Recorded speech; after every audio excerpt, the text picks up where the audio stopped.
এখন কিছু মানুষ আপনার হিজরত করে নাই, তো বলতেছে আরে ভাই আমরা তো এমন জায়গায় ছিলাম যেই জায়গায় আমরা ইমানের উপরে চলতে পারতাম না, নামাজ পড়তে পারতাম না, কি করবো আমরা এই জায়গায় থাকি, এই জায়গায় এগুলো সম্ভব না।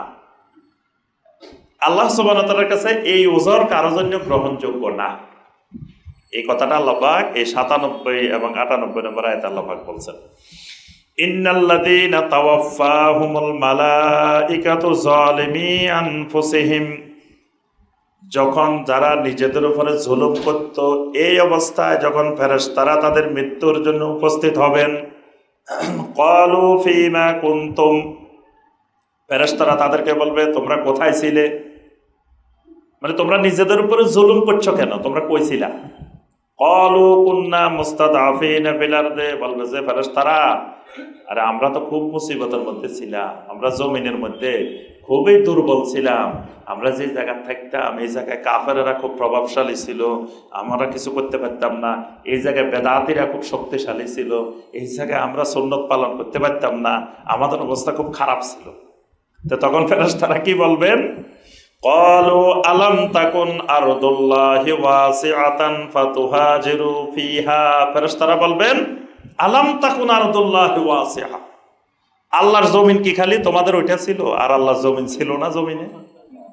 হ্যাঁ, আল্লাহর জমিন খালি ওই তোমার এলাকা এটা, আর পৃথিবীতে আল্লাহর জমিন নেই? আলাম তাকুন আরদুল্লাহি ওয়াসিআ, আল্লাহর জমিন কি প্রশস্ত ছিল না? ফাতুহাজিরু ফিহা, তুমি সেখানে দিন পালন করতে পারতেছ না, তুমি হিজরত করলে না কেন?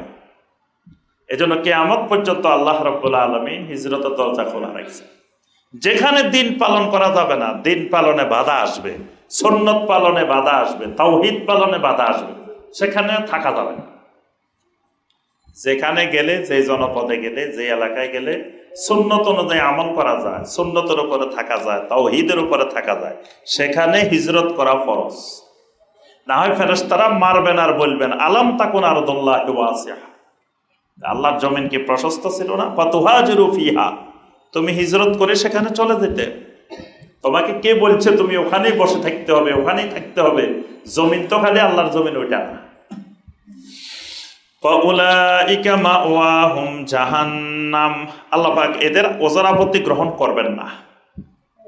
আল্লাহ পাক বলছেন এদের ঠিকানা হবে, আশ্রয়স্থল হবে জাহান্নাম। ওয়াসাআত মাসীরা, এই স্থানটা কতই না নিকৃষ্ট জায়গা। তবে ইল্লাল মুস্তাদআফিনা মিনার রিজাল ওয়ান নিসাই ওয়াল বিলদান, তবে বৃদ্ধ মানুষ হিজরত করার মতো সামর্থ্য নেই, নারী হিজরত করার মতো সামর্থ্য নেই, বেলদান শিশু হিজরত করার মতো সামর্থ্য নেই। লা ইস্তাতিউনা হিলাতান ওয়ালা ইয়াহতাদুনা সাবিলা, এরা কোনো ফন্দি, কোনো কৌশল এরা করতে সক্ষম হয় নাই, বা এরা কোনো রাস্তার সন্ধান পায় নাই, হিজরত করবে কোথায়, কিভাবে। এদেরকে আল্লাহ ক্ষমা করে দিবে। যদি দুর্বল, অসহায়, বৃদ্ধ, নারী, শিশু হয়, কিন্তু যুবক, শক্তি সামর্থ্য আছে, এদেরকে হিজরত না করলে কুফরি থেকে, কুফরির এলাকা থেকে, কুফরির অঞ্চল থেকে, শিরিকের অঞ্চল থেকে, বেদাতের অঞ্চল থেকে এদেরকে আল্লাহ রাব্বুল আলামিন ক্ষমা করবেন না। ফাউলাইকা আসাল্লাহু আন ইয়াফুয়া আনহুম, আশা করা যায় আল্লাহ রাব্বুল আলামিন এই ধরনের মানুষগুলোকে ক্ষমা করে দিবেন। ওয়া কানাল্লাহু গফুরার রহিমা, ওয়া কানাল্লাহু আফুওয়ান গফুরা, আল্লাহ রাব্বুল আলামিন মহা ক্ষমাশীল, মহা মাগফিরাতের মালিক। সুবহানাল্লাহ। আল্লাহ রাব্বুল আলামিন আমাদের সবাইকে কোরআনে কারিমের এই আয়াতগুলোর আলোকে আমল করার তৌফিক দান করুন। আল্লাহ রাব্বুল আলামিন আমাদের সবাইকে আল্লাহ দিনকে সঠিকভাবে জেনে বুঝে দ্বীনের উপরে ইস্তেকামত থাকার আল্লাহ পাক তৌফিক দান করুন। আল্লাহ রাব্বুল আলামিন কোরআনে কারিমের সাথে আমাদের সম্পর্ক বৃদ্ধি করার তৌফিক দান করুন। আজকে আমরা সূরা আন-নিসার 99 নম্বর আয়াতে কারিমা পর্যন্ত আলোচনা করেছি। আগামী তাফসীরে ইনশাআল্লাহ সূরা আন-নিসার 100 নম্বর আয়াতে কারিমা থেকে আমাদের আলোচনা হবে ইনশাআল্লাহ।